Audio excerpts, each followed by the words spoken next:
चलो देखिए बच्चों, इंटर की क्लास में हम पढ़ रहे थे मैथ सेकंड में रैखिक प्रोग्रामन।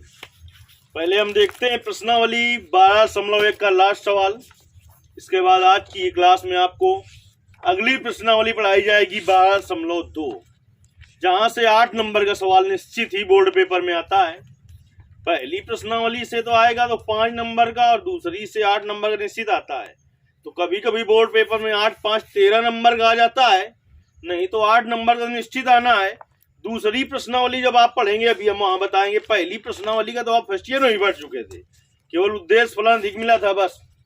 दूसरी जो प्रश्नावली होगी उसमें क्या होगा, विशेष चीज कि असमीकाएं नहीं दी होंगी, वो बनाना होगा। देखिए आज उससे भी बहुत अच्छी तरीके से समझेंगे। पहले हम लास्ट सवाल देख लेते हैं इसका। बोलिए क्या है। निम्न अवरोधों के अंतर्गत z बराबर जेड को कहते हैं उद्देश्य फलन। देखिए उद्देश्य फलन जेड बराबर कितना दिया है, x प्लस वाई का अधिकतमीकरण कीजिए। असमीकाएं इसका अधिकतम मान ज्ञात करना। देखिए असमीकाएं हम जल्दी से करे दे रहे हैं, बहुत सारे सवाल ऐसे कर चुके हैं आप। असमीकाएं x माइनस वाई और जिसे कहते हैं x minus y less than or equal to -1 समीकरण number 1। Minus x plus y less than or equal to 0 x greater than or equal to 0 y x greater than or equal to 0 और y greater than or equal to 0। देखिए लिखेंगे असमीकाओं के संगत रैखिक समीकरण। यहाँ पर क्या लिखेंगे, असमीकाओं के संगत रैखिक समीकरण। तो देखिए क्या हो जाएगा, x minus y equal to -1 समीकरण number 5, minus x plus y equal to 0 समीकरण नंबर 6, x इक्वल टू 0 समीकरण नंबर 7 और y इक्वल टू 0 समीकरण नंबर 8। क्योंकि इस तरीके के सवाल बहुत देख चुके हैं तो इसे जल्दी से बता के अगली हम प्रश्नावली शुरू करेंगे। पहले x minus y equal to -1 के लिए देखिए क्या हो जाएगा,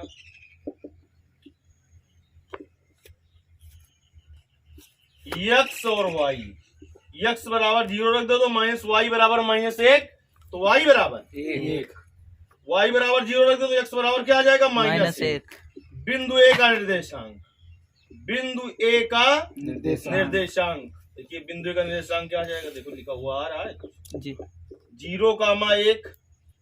बिंदु बी का निर्देशांक, बिंदु बी का निर्देशांक क्या हो जाएगा, -1,0 -1,0। अब इस असमीका के लिए आते हैं, -x plus y equal to 0 के लिए क्या होगा। देखिए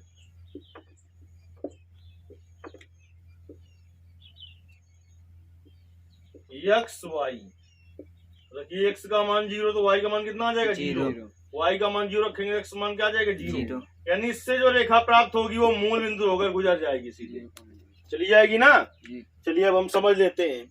मानेंगे पैमाना 1 सेंटीमीटर बराबर 1 सेंटीमीटर बराबर 1। अब इसके बाद देखिए ये x है, ये x डैश, ये y और ये y डैश, ये मूल बिंदु 0,0, 1, 2, 3, 4, इसी तरीके से 1, 2, 3, 4 1 सेंटीमीटर में इनका भी उपयोग है ना। चलिए बड़ा बना लेंगे इसे x डैश। बिंदु 0,1 कहाँ है, ये ए, ये क्या है, 0, बिंदु ए है ये 0,1। बी क्या है, इधर -1 होगा, -2 होगा। बिंदु बी का निर्देशांक क्या है, -1,0। ये होगा बिंदु बी, बिंदु बी ये होगा -1,0। ये रेखा देखिए कैसे चली जाएगी, सीधे ऐसी चली जाएगी। दूसरी रेखा कहाँ पर चली जाएगी, ये मूल बिंदु से होकर जा रही है सर, और ये रेखाएं सीधी चली जाएंगी। तो देखिए इसका आलेख जो आ रहा है प्रथम चतुर्थांश के अलावा भी आ रहा है, और कहीं एक दूसरे को प्रतिच्छेद नहीं करेंगी, समांतर ऐसे चली जाएंगी। तो इस आलेख का हमें कोई सुसंगत क्षेत्र प्राप्त नहीं होगा, क्योंकि हमने बताया था प्रथम चतुर्थांश में जब चित्र बनेगा तो वहीं से सुसंगत क्षेत्र प्राप्त होगा। प्रथम चतुर्थांश में चित्र को क्यों बार बार जोड़ दे रहे हैं हम, क्योंकि ये जो दो समीकाएं होती हैं ये प्रथम चतुर्थांश को ही इंगित करती हैं। जी ये फर्स्ट ईयर से आप पढ़ता चले आ रहे हैं कि x greater than or equal to 0 y h के दाईं ओर के बंधन को प्रदर्शित करता है, y greater than or equal to 0 x h के ऊपर बंधन को प्रदर्शित करता है। तो इसका सुसंगत क्षेत्र प्रथम चतुर्थांश में प्राप्त नहीं होगा, इसलिए इसका ना कोई न्यूनतम मान प्राप्त किया जा सकता है और ना ही अधिकतम मान प्राप्त किया जा सकता है। इसी के साथ पहली प्रश्नावली खत्म हुई। चलिए आज सीखते हैं हम दूसरी प्रश्नावली के बारे में। अब 8 नंबर का सवाल आता है। अब बात आई 8 नंबर का सवाल तो आता है, अभी तक समीकरण बनी बनाई रखी थी, सीधे हमें हल करना था। अब हमें यह समीकरण भी बनाना होगा।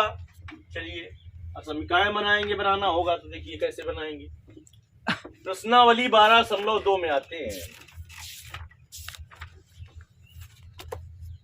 इसकी बेसिक बातें हम तुम्हें बता देते हैं, तो प्रश्नावली को हल करने में कुछ भी दिक्कत नहीं होगी। देखिए किसी समीकरण में चिन्ह लगा होता है less than or equal to, किसी में लगा होता है greater than or equal to. जब तुमसे न्यूनतम पूछे, न्यूनतम, तो आपको चिन्ह लगाना है greater than or equal to. जब आपसे अधिकतम पूछे, यहीं से हर चीज समझते चलिए, नहीं फिर दिक्कत हो जाएगी। Less than or equal to, अधिकतम का है तो क्या का चिन्ह लगाओगे less than or equal to, न्यूनतम का है तो क्या चिन्ह लगाओगे greater than or equal to. अब देखिए बिल्कुल हम आसान तरीके से सवाल को हल करने का प्रयास करेंगे और आपको समझ में भी आएगा। मेन चीज ये है कि कब लगाएं less than or equal to, कब लगाएं greater than or equal to. तो जब कहे न्यूनतम तो लगाओ greater than or equal to. हो सकता है दो समीकरणों में अलग अलग बात करें, जिसमें कहे न्यूनतम तो उस समीकरण में लगाओ greater than or equal to, इसमें क्या अधिकतम उसमें लगाओ less than or equal to. पूरे सवाल में एकदम एक ही बार में बात कर दे न्यूनतम, तो यानी दोनों समीकरणों में क्या लगेगा greater than or equal to. अधिकतम कह दे तो less than or equal to. चलिए देखिए समीकरण कैसे बनाना सीखेंगे बिल्कुल आसान भाषा में। रेशमा दो प्रकार के भोज P और Q को इस प्रकार मिलाना चाहती है, और जैसे मैं हल कर रहा हूं 100% गारंटी है कि आप ऐसे असमीकरण बनी हुई असमीकरण तो वही बन के आएंगी, लेकिन कैसे हमने बनाया जितनी सरल भाषा में बता रहे हैं तुम्हें कहीं नहीं मिल सकता है। तो रेशमा दो भोज P और Q को इस प्रकार मिलाना चाहती है कि मिश्रण में विटामिन अवयवों के 8 मात्रक विटामिन A और 11 मात्रक विटामिन B हों। भोज P की लागत 60 रुपए प्रति किलोग्राम और भोज Q की लागत 80 रुपए प्रति किलोग्राम है। भोज P में 3 किलोग्राम 3 मात्रक प्रति किलोग्राम विटामिन A और 5 मात्रक प्रति किलोग्राम विटामिन B है, जबकि भोज Q में 4 मात्रक प्रति किलोग्राम विटामिन A और 2 मात्रक प्रति किलोग्राम विटामिन B है। मिश्रण की न्यूनतम लागत ज्ञात कीजिए। जैसे इस शब्द न्यूनतम पकड़ा हमने, हम तो ये जान गए कि जो समीकरण बन के आएंगे उसमें क्या है चिन्ह लगाएंगे हम greater than or equal to का। क्या चिन्ह लगाएंगे greater than or equal to का। देखिए बिल्कुल सरल भाषा में भोज P है और Q है, तो हम मान ले कि भोज P का x किलोग्राम लिया जाए और भोज Q का y किलोग्राम लिया जाए। माना भोज P का x किलोग्राम तथा भोज Q का y किलोग्राम मिश्रण में मात्रा ली जाए। अब देखिए विटामिन A है और विटामिन B है। किताब सभी के पास होगी, किताब खोल के देखते जाइए कितना आसान लगेगा भी सवाल। देखिए उसने क्या कहा, रेशमा दो प्रकार के भोज P और Q को इस प्रकार मिलाना चाहती है कि मिश्रण के अवयवों में 8 मात्रक विटामिन A हो। विटामिन A कितनी हो मिश्रण 8 मात्रक। विटामिन A जो है पूरी वो कितनी हो 8 हो, पूरी 8 हो विटामिन A। और विटामिन B कितनी हो 11 मात्रक। विटामिन B जो हो वो कितनी हो 11 मात्रक हो। भोज P की लागत 80 रुपए प्रति किलो 60 रुपए प्रति किलोग्राम है। तो 1 किलोग्राम की लागत कितनी है? 60 60 रुपए। तो हमने भोज पी के कितने किलोग्राम माने? एक्स तो यक्स किलोग्राम की लागत कितनी होगी? 60 यक्स। और क्यू क्यू की 80 क्यू की लागत 1 किलोग्राम की 80 है, तो वाई किलोग्राम की कितनी होगी? 80 वाई 80 वाई। तो कुल लागत कितनी हो जाएगी? वही उद्देश्य फलन होगा, 60 यक्स प्लस 80 वाई। उद्देश्य फलन कितना हो गया? देखिए समझिए, पहला सवाल है और आप अगर 50% समझ रहे हैं तो समझ लीजिए बहुत कुछ समझ रहे हैं। उद्देश्य फलन z बराबर 60 यक्स प्लस 80 वाई कैसे हो गया? नहीं जान पाए? जी 1 किलोग्राम जो भोज पी का जो 1 किलोग्राम भोज है उसकी लागत कितनी है? 60 रुपए। तो यक्स किलोग्राम माना तो इसकी लागत कितनी होगी? 60 यक्स। और भोज क्यू के 1 किलोग्राम की लागत कितनी है? 80 रुपए। तो वाई किलोग्राम की लागत कितनी होगी? 80 वाई। तो कुल लागत कितनी हो जाएगी? कुल लागत जेड 60 वही उद्देश्य फलन होता है, 60 यक्स प्लस 80 वाई। इतनी बात समझ में आई? जी। अच्छा, अब भोज पी में 3 मात्रक विटामिन ए, भोज पी जो है हमारे 3 मात्रक का विटामिन ए, तो विटामिन ए के सामने 3 लिख दिन। और विटामिन बी कितनी है? भोज पी में 5 मात्रक विटामिन बी है। ठीक, फिर आगे आप चले जाइए, भोज क्यू में 4 मात्रक विटामिन ए है और 2 मात्रक विटामिन बी है। हाँ। जबकि भोज क्यू में 4 मात्रक विटामिन ए और 2 मात्रक प्रति किलोग्राम विटामिन बी है। लिखिए बी है। तो 4 मात्रक क्या है? विटामिन ए और 2 मात्रक क्या है? विटामिन बी है। Vitamin B. देखिए ए के सामने ए का लिख दिया, बी के सामने बी। का। और यक्स वाले के सामने यक्स यक्स लिख दो और वाई वाले के नीचे वाई वाई लिख दो। तो देखिए उसने क्या कहा था? अधिकतम की न्यूनतम? न्यूनतम लागत। न्यूनतम। देखिए समीकरण कर रहे हैं अभी हम, कहां से रखेंगे असमीकरण। 3x विटामिन ए के लिए, विटामिन ए के लिए समीकरण बन जाएगी पहले। जी 3x प्लस 8 विटामिन ए के लिए, देखिए 3x plus 8 plus 4 y. Y. Vitamin A के सामने चले जाओ, विटामिन ए दे रहा है 8। न्यूनतम के अधिकतम? न्यूनतम। तो greater than or or equal to 8। समीकरण नंबर 1। विटामिन लो, विटामिन बी के लिए, विटामिन बी के लिए चले जाओ भाई, बी के सामने चले जाओ। 5x plus y x plus 2y 2y greater than or equal to 11। नहीं समझ में आया? आया ना? अब इधर वाला हम साफ किए दे रहे हैं। ऐसा लिखा आपको कहीं नहीं मिलेगा, सीधे समीकरण लिखी मिलेंगी। ये कैसे आ गई आप समझ नहीं सकते हैं, और न समझाने वाला तुम्हें समझाएगा कि कैसे आ गई। बात समझ में आई? यहाँ से हमने समीकरण तैयार की और आप भी तैयार कर सकते हैं, इससे नंबर नहीं घटेगा। लेकिन अभी हमें आगे हल करना है, इसलिए हम इधर साफ किए दे रहे हैं। कुछ बात समझ में आई? कैसे क्या किया हमने? 2 समीकरण आपको अपने आप लिखनी होती है, बहुत पहले से पढ़ते चले आए। x greater than or equal to 0, y greater than or equal to 0। कुछ दिक्कत नहीं। अब लिखेंगे असमीकरण, बन गई है समीकरण, उद्देश्य फलन भी मिल गया। अब तो इससे सवाल हो गया जैसे पहले बताते रहे, क्योंकि अभी तक सवाल आपने पढ़ा, समीकरण उसमें रखी थी क्या? नहीं रखी थी ना, हमें खुद बनानी पड़ी, हमें खुद बनानी पड़ी। और अब समीकरण हमने बना दिए, असमीकरण बनाना आप सीख गए तो बहुत बड़ी बात है। ना समझ में आया और हम फिर से बताएं, आ गया है ना? चलिए, असमीकरणों के संगत रैखिक समीकरण, असमीकरणों के संगत रैखिक समीकरण। प्रश्नावली 12.2 आने का मतलब कि 8 नंबर बोर्ड पेपर में बनते हैं। देखिए क्या हो जाएगा, 3x plus 4y equal to 8। Question number 5, 5x plus 2y equal to 11। Question number 6, x equal to 0। Question number 7, y equal to 0। Question number 8। अब हल कर लें हम।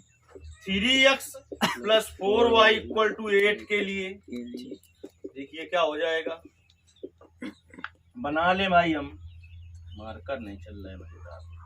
x y, x का मान 0 रखो, 4y बराबर 8, तो y बराबर 2। अब y का मान 0 रखो, 3x बराबर 8, तो x बराबर 8/3। ठीक, 8/3 का मतलब समझ गए हो? 2 समलों को जाएगा। 2 समलों कितना आएगा देख लो ना, भाग देके अभी रखना बनाना पड़ेगा हमें।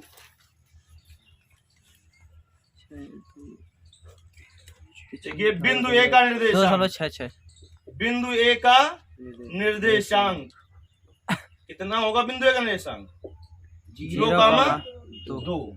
यहाँ पर लिखेंगे बिंदु बी का ये बिंदु ए का है, ये बिंदु बी का निर्देशांक कितना होगा? 8/3 0। अब इसके लिए हल करेंगे। आप इस बीचों बीच सवाल करेंगे, इसके नीचे ऐसे करते जाएंगे। ऐसा नहीं कि इधर फिर उधर, ऐसा नहीं करना, नहीं फिर नंबर नहीं मिलेगा। चलिए अब हम आते हैं 5x + 2y = 11 के लिए। क्या हो जाएगा देखिए,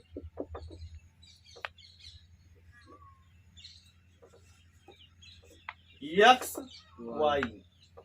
बराबर 0, तो 2y बराबर 11, तो y बराबर 11/2 y बराबर 0, 11/5 हैं? 11/5 11/5 5 रख दो इसमें y का मान 0। जी। तो बिंदु C का निर्देशांक, बिंदु C का निर्देशांक क्या होगा? बिंदु C का निर्देशांक 0,11/2 0,11/2। बिंदु D का निर्देशांक, बिंदु D का निर्देशांक क्या होगा? बिंदु D का निर्देशांक 11/5, 11/5, 0। ठीक, का हुई रहो है?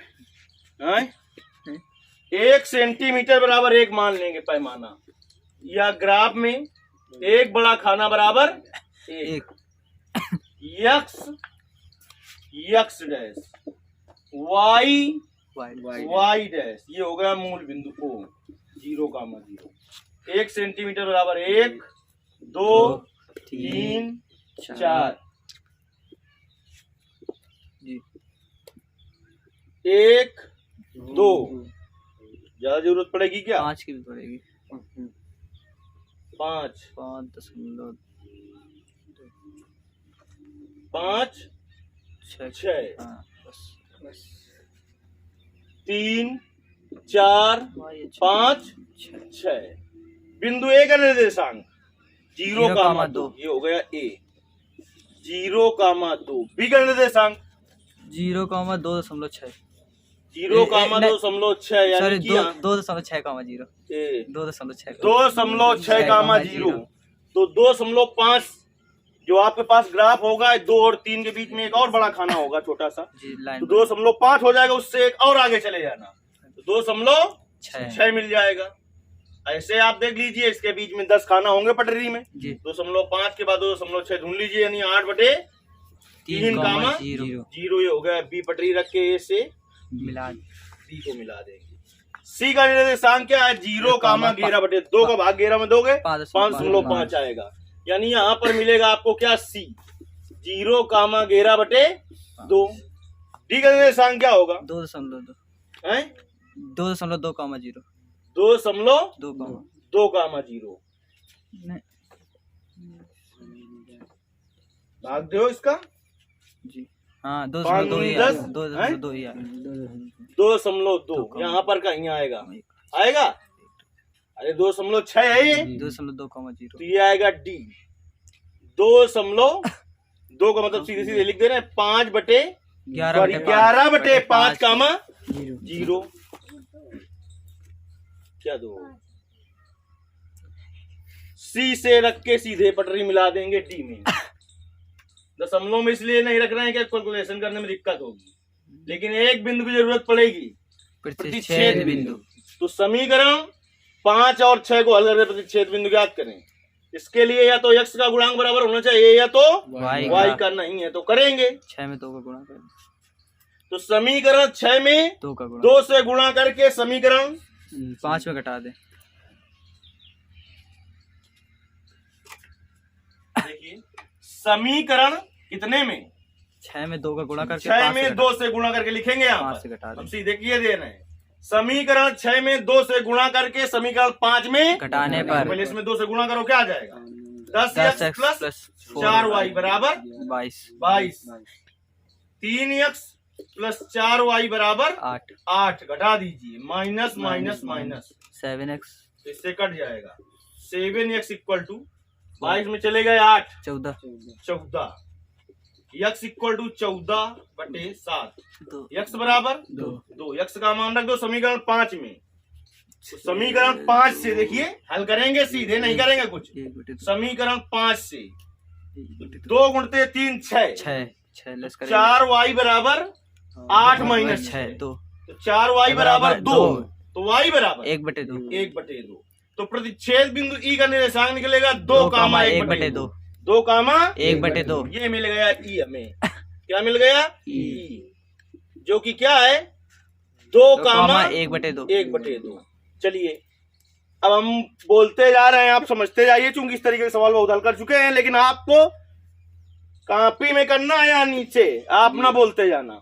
पहली है समीकरण 3x धन 4y greater than or equal to 8 को मूल बिंदु से संतुष्ट कराने पर, तो 3 गुणते 0 धन 4 गुणते 0 greater than or equal to 8, तो आज 0 greater than or equal to 8।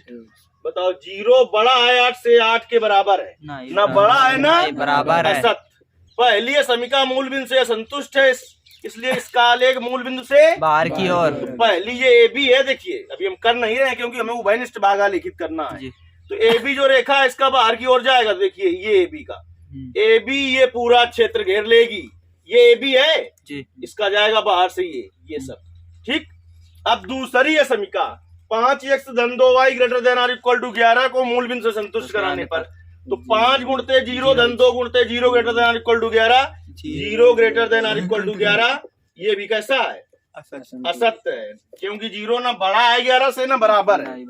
दूसरी है समीकरण भी मूल बिंदु से संतुष्ट है, तो इसका आलेख कहाँ जाएगा? मूल बिंदु से बाहर की ओर, तो ये चला जाएगा ये वाला, इसका यहाँ तक आएगा। लेकिन पहले वाले में ये नहीं आया था और दूसरे वाले में ये नहीं आया। उभयनिष्ठ भाग केवल इतना होगा, देखिए जितना मैं आरेखित कर रहा हूँ, देखना यही होगा कि नहीं होगा, देख लेना भी।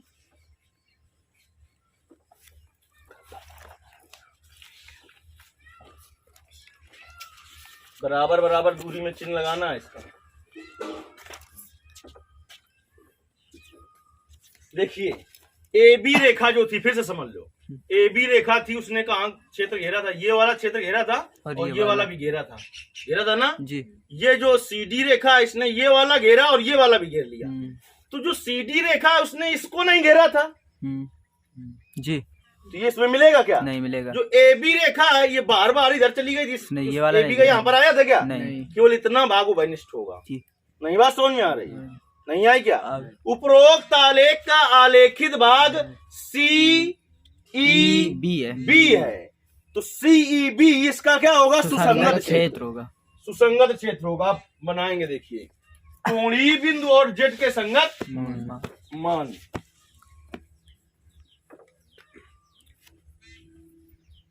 इधर लिखेंगे कोणीय बिंदु और उधर लिखेंगे जेड के संगत मान। कोणीय बिंदु या इसी को कहते हैं कोणीय बिंदु, जेड के संगत मान। और जेड बराबर है क्या? 60x plus 80y 60x plus 80y plus 80y। पहले लिख दें हम, संगत क्षेत्र क्या है? सी 0 कामा 11/2 और फिर क्या है? ई 2 कामा 1/2, फिर क्या है? बी 8/3 कामा 0। तुरंत रख के बताओ, इसमें रखेंगे 11 0 कामा 11/2, समझो पहले 440, ये 0 हो जाएगा 440 और 80 गुणते 11/2 40 दूना 80 घेर चौक 440 44 ये 440।